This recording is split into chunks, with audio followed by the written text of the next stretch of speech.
Bonjour à toutes et à tous, nous sommes le vendredi 2 novembre, bienvenue dans cette édition d'information, l'actualité de la région. Et comme à chaque début de mois, il y a donc des changements au niveau de votre porte-monnaie. Tout de suite avec Idil Gunay, on fait le point sur ce qui augmente et sur ce qui baisse dans notre quotidien depuis hier, le 1er novembre. Gaz, pension alimentaire, allocation, tout de suite avec Idil Gunay. Et parmi les principaux changements de ce mois de novembre, les tarifs réglementés d'Engie qui augmentent à plus 5,79% hors taxe en moyenne ou 5,4% taxes comprises.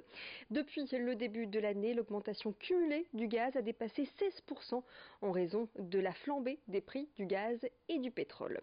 Autre hausse, elle concerne l'allocation adulte handicapé attribuée en fonction du taux d'incapacité. Le montant maximal de cette allocation augmente de 41 € et passe ainsi à 860 €. En ce qui concerne les pensions complémentaires privées, après 5 ans de gel, ces pensions complémentaires, celles d'Argic Arco, sont réévaluées de 0,6%. Une hausse qui concerne 12,6 millions de retraités ayant travaillé dans le secteur privé.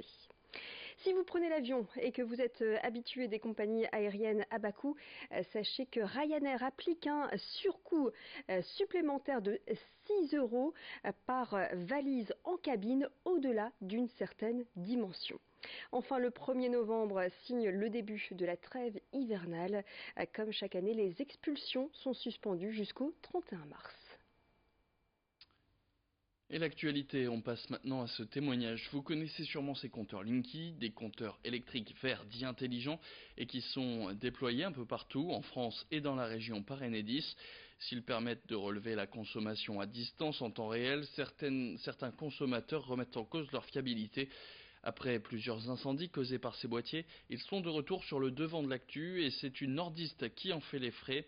À Arras, Gilberte Morel, 84 ans, a vu sa facture grimper de manière vertigineuse. Dans les mois qui ont suivi la pose de ce nouveau compteur en février 2017, d'une cinquantaine d'euros pour 6 mois, elle est passée à près de 400 €. Une vraie surprise alors qu'elle se chauffe au pétrole et que seuls quelques appareils sont raccordés au réseau électrique. Considérant qu'il y avait un dysfonctionnement, la retraitée n'a pas payé sa facture, sauf que d'après EDF, c'est l'ancien compteur qui n'envoyait pas les bonnes informations. Devant ce litige, EDF a fait couper l'électricité de la retraitée, qui se retrouve donc dans le noir depuis le 9 août. On écoute tout de suite Gilberte Morel au micro d'Idil Gunay. Cet été, ce qui était terrible, c'est qu'à l'étage comme ça, il fait très chaud. Je pouvais même pas mettre un ventilateur, puis il a fait très chaud. Et maintenant, ce qu'il y a, c'est qu'à 5 heures, il fait nuit. Et au matin, jusqu'à 9 heures, on peut rien faire. Hein. Alors, je suis gardée, vous voyez, j'ai des bougies, Il paraît qu'au 1er novembre, ils sont obligés de me le remettre. Mais comment ça va aller après? Est-ce qu'ils vont comprendre leur erreur? Je ne sais pas, mais enfin, c'est... S'ils ne cèdent pas, moi je ne céderai pas non plus.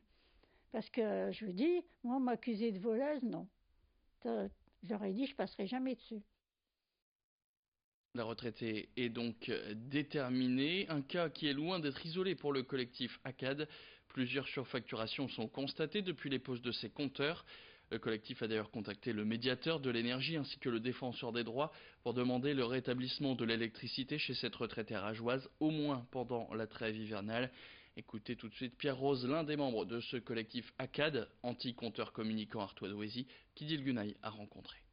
Pour nous, le problème ne sera pas résolu le 31 mars s'il n'y a pas la problématique de la surfacturation qui n'est pas posée. Et donc actuellement, on en est là, c'est-à-dire que Enedis ne répond jamais à nos courriers. Soi-disant, d'après M.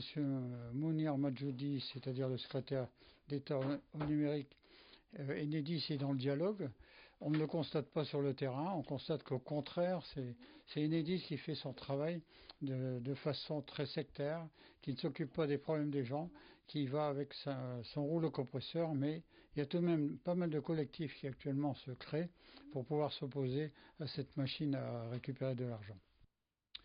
Et puis on parle maintenant de cette association qui vient en aide au SDF et qui se développe un peu partout en France. Son nom, c'est le Carillon.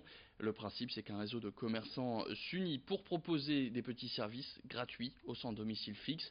Depuis le début de la semaine, à Lille, le Carillon est à la recherche de nouveaux commerçants. Aujourd'hui composé de 45 boutiques, l'antenne locale fait face à de très nombreuses demandes, puisque par exemple, les demandes de logement d'urgence dans les Hauts-de-France sont saturées.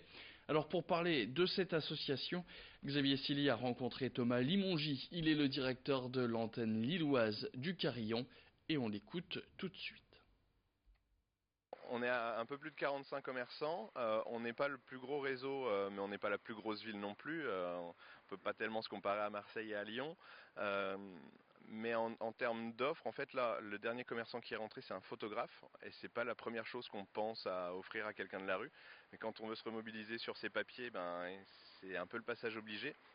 Et donc on va étoffer avec des produits ou des services auquel on ne pense pas forcément en premier abord, mais qui est vraiment crucial quand on vit à la rue. Et puis l'actualité de la région, en bref, avant de se quitter, c'est ce hangar de Wormhout détruit par les flammes hier en fin d'après-midi. Près de 1500 ballots de paille sont partis en fumée.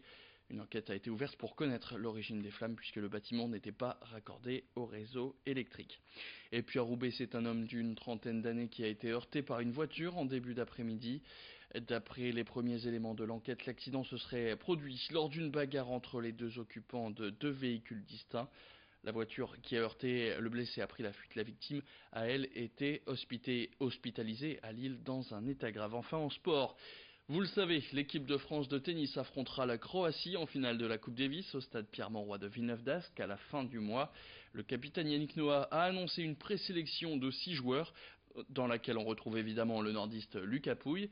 Jo-Wilfried Tsonga sera aussi de la partie avec eux, Richard Gasquet, Nicolas Mahut et Pierre Hugerbert qui devraient disputer le double du samedi et Jérémy Chardy, sinon donc pour seulement 5 places autorisées pour la compétition. C'est la fin de cette édition, tout de suite vous retrouvez la météo. Excellente journée à toutes et à tous.